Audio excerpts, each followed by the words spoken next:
Thank you, Seema. Appreciate it. AI is the most powerful technology and tool that's ever been created. It is up to us to train it and lead it into a bright, bold, and better future. Here at safespaceglobal.ai, this is how we are doing it right now, today.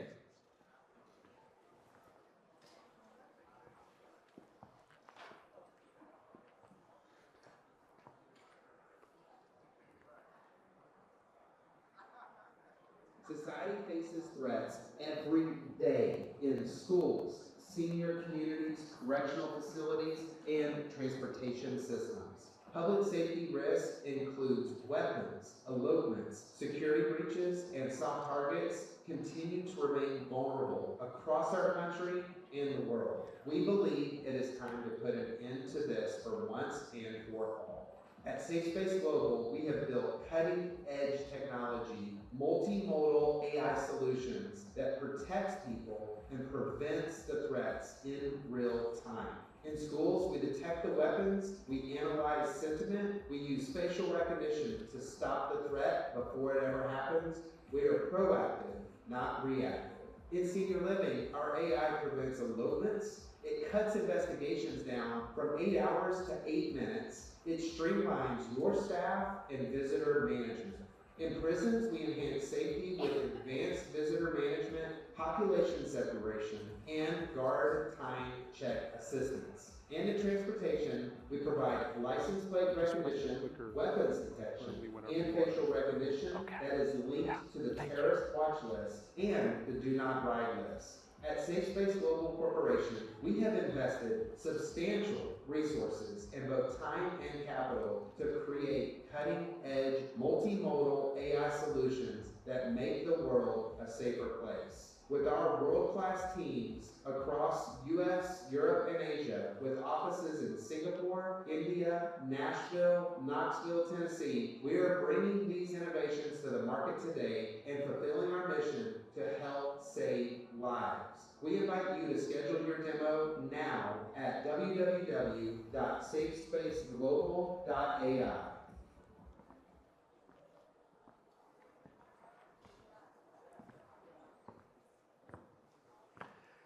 16 minutes is how long Audrey Hell stood outside of Covenant School in Nashville, Tennessee with a brandished weapon. With our technology, these people would still be alive today. This is one of the biggest problems in the United States of America. We originally had our company name as Healthcare Integrated Technologies, and our stock ticker was HITC. And we did a FINRA-approved name change, and our stock ticker is now SSGC because we believe that safe space is what schools need and the world needs. There are many problems with AI, and listening to the panel before me, some of the problems were discussed. What we found is it can boil down to two problems on a global scale, and specifically, we are the leaders here in the United States of America. The first problem is overregulation on certain areas of AI. The second is underregulation in certain areas of AI. You have to get into the trenches to know the difference based on the sector that you're in.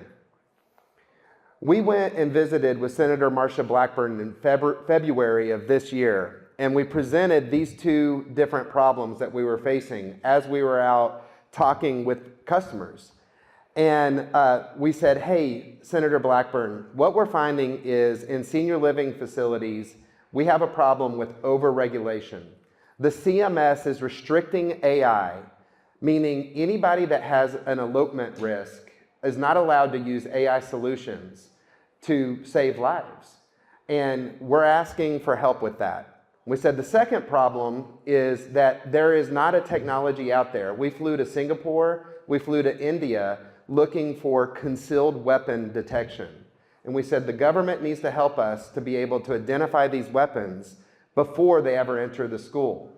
And we said the third problem is that the Chinese AI manufacturers are flooding the market and we can't compete. The prices are so low, they're giving away these AI cameras. And we had evidence of China training their AI models in China on American cameras spying on us. And she said, wow, Dustin, those are three pretty big problems. So we said, let's fly out to DC and talk about what we can do to solve them. So today, I'm going to share with you the 3 steps to solving global problems. Step number 1 is you have to know who are the players. Who are the players involved in the sector that you're in? Who are the players that can make big decisions? Because sometimes you're just talking to the wrong people about the problem. Has anybody ever experienced that? And it doesn't matter if the person agrees if you have a problem and you're trying to solve a problem, if there's someone who can't influence it or change it. So start with really thinking, who do I need to talk to at a very large scale? And that brings us to the second key, is people don't like hearing problems without a solution. We have 80 team members at SafeSpace Global.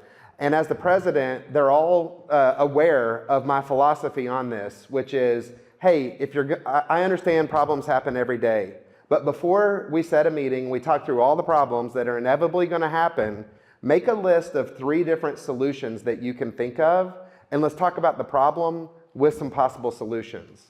I promise you that if you're going to try to change legislation or solve a big problem, the person that you're talking to needs help and thinking of how to solve it. So don't ever go to someone and say, hey, here's the problem with AI, without you doing the work and you doing the thinking of what the solution should be. And then the third step is to be bold and ask big. Life is too short to play it small. And you guys are the ones that are controlling the destiny of the future. AI is more powerful and will be bigger than the internet. It's an awesome responsibility, and we should think of it that way.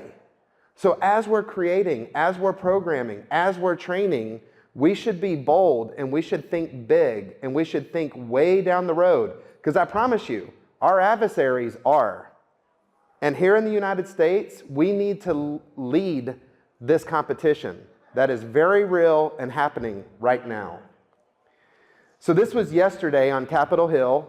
We went back since February to yesterday to Senator Blackburn's office. And the story of what I'm about to share with you is everything that has happened since February to this photo being taken yesterday on Capitol Hill. So start with step number 1. Who are the biggest players in AI? So when we were trying to address these gigantic problems, federal regulation by the CMS, weapons detection, and being able to have Chinese chips taken out of the United States of America, we started with thinking, who are the players? Time magazine recently just published the top 100 influential people in artificial intelligence, and Senator Blackburn is on that list. So when we started thinking of who's going to help us really move the needle, she said to us in that very first meeting in February, you guys know I hold the gavel in the Senate when it comes to AI. And we thought, well, we're talking to the right person. This is actually yesterday in her office holding the magazine where she was in Time magazine as the top 100 influential people in AI. So then after that, we said, well, let's start with this first problem. The regulation of CMS restricting AI, we need your help with this. We need you to introduce us to Dr. Oz, the head of the CMS. And she goes, Dustin, that's a big ask. She said, do you realize that Dr. Oz, this is us in her office the day I asked her to introduce me to Dr. Oz. This was in May of this year. She said, do you understand he manages a budget that's $2 trillion? And to give you context, the United States military combined budget is $1 trillion. She said, it's probably easier for me to get you a meeting with Trump than it is Dr. Oz. And I said, I understand, but we're solving a big problem. People are dying. We have the solution. We need to meet Dr. Oz. And she shook her head and she said, let me see what I can do. The very next day, she walks up to me and says, you're going to like the speaker at this event. Have your questions ready. I have Dr. Oz coming to meet you. So he was on the main stage. Senator Blackburn said, Dr. Oz, there's somebody that has a question for you, Dustin. And I kind of got put on the spot, and I was like, oh, yes, thank you, Dr. Oz. There is a problem. The CMS is restricting AI from government grants. There are people who are dying due to elopements. So people with dementia in senior living facilities are walking out and literally dying on a regular basis. Not only that, the CMS is fining the company for having an elopement, and they're causing the restriction from solving the problem. And I said, Dr. Oz, I'm asking you to help us with removing that restriction for AI from the federal government. And he's sitting there in front of all of his constituents in DC, and he goes, Dustin, I don't know about that second part of the question, but let's talk about the first part. We need to be better at senior living facilities at screening and admitting people into senior living facilities. And I thought, oh, no, no, no, you're not going to get away with it that easy. So he literally walked off stage. Senator Blackburn was on stage introducing Pam Bondi as the next speaker. And I'm seeing him walk towards the exit, and I just think, this is my shot. This is my moment. I got to take it. So I literally, wearing a suit and tie, start running across the room. And Dr. Oz was at the door, and I said, Dr. Oz! And he stopped, and he looks at me. I go, just 1 minute. And he just goes, yeah. And he walks back, and that's when we got this photo. And I said, do you remember in February when Senator Blackburn handed you that one sheet that clearly showed the CMS is doing a restriction on AI? We have the solution to that with an AI facial detection solution, and we're requesting you to remove that restriction so we can help save lives. And he goes, that was you that gave Senator Blackburn that one sheet in February. And I said, yes, sir. And he said, well, that makes sense because you just asked me that and put me on the spot on the main stage with that same question. I said, yes, sir. He goes, do you understand this is a $1 billion decision? And I said, yes, sir. And he goes, meet with my team. That's the kind of decisions that I make. It has to be over $1 billion or more, and let's schedule the meeting. Playing big, asking bold questions, and knowing who the players are is how it got done.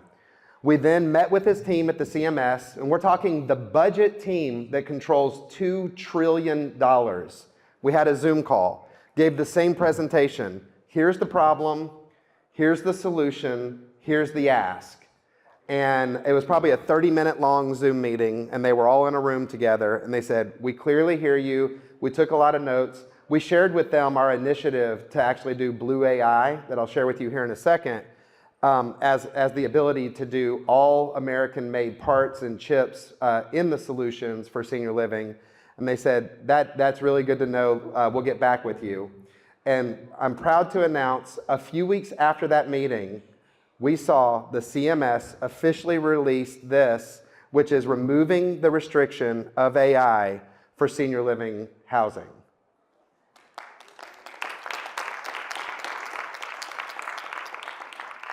So it went from saying no AI to now the allowable technology is advanced technology. Our grant writers called us last week and they said, we have $40 million that just got opened up for these type of solutions because of what you guys did. Yesterday, sitting in Senator Blackburn's office, I said, is there any way this restriction would have got lifted without our meetings? And she said, not a chance. Know who the players are, ask for a big, bold decision, and take action. The second thing was, I said, Senator Blackburn, these Chinese chips are flooding the market. They're causing it where we can't compete on the pricing. And I was thinking of how in the world do you solve this problem? And I'm a minority owner in a military drone technology company called Tough Stump Technologies. And I was down in Florida at JSOC at the SoftWorks Center. and they were introducing the Blue UAS certification for drones. So not sure if you're aware of this, but since May in the government, you cannot have Chinese drones to use for first responders and military use. And I thought, man, that restriction is specifically section 848 of the Blue UAS certification is exactly the type of regulation we need for AI chips in America. So I printed that off. Again, I went to Capitol Hill and I presented that as a solution to level the playing field for all of us that are competing against our Chinese adversaries who can price us out of the market because they're giving it away, guys. And if you're not out there and you're not actively selling against the people that are doing this, you'll see it. That's what's happening.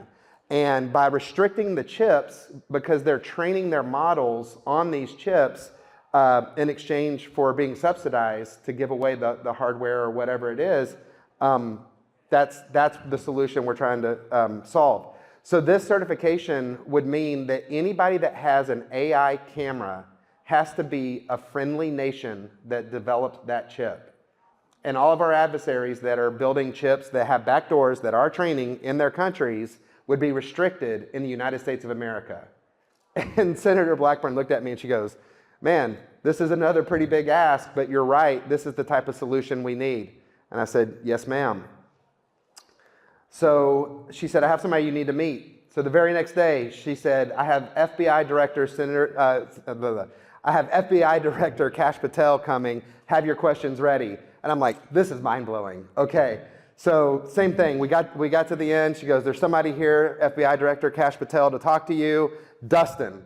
And again, I'm sitting in the front row. This time, my business partner taps me on the shoulder and he goes, you need to stand up and you need to say our company name this time. And I was like, okay. So she says, Dustin, go ahead. And Kash Patel is from me to this front row here. So I stand up and I said, hi, Director Patel. My name is Dustin Hillis, and I'm with safespaceglobal.ai. And I just said our company website name. I was all nervous.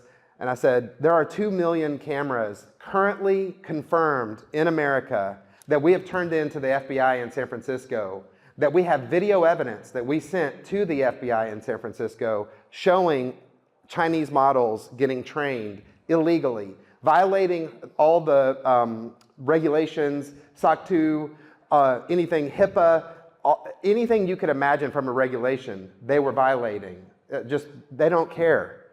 And we're doing it the right way, and we need your help to stop these Chinese chips from spying on us and training AI models illegally. And he said, that's very concerning. He said, I'm gonna meet with the FBI office in San Francisco, and I'm personally gonna look into this matter. And I said, thank you. After he said that, Senator Blackburn stood up in front of all of her DC constituents and said, you know what, this is a problem, and I am going to personally take it upon myself to solve the chips that are getting trained in China. And I said, wow, thank you, Senator Blackburn. To which, did we lose the PowerPoint? I don't think I pushed anything. I don't need a PowerPoint.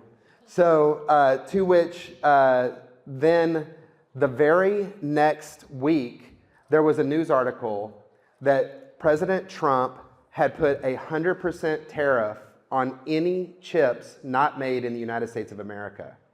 So I took that news article and I texted it to Senator Blackburn and I said, was this as a result of our conversation? And she said, yeah, it was.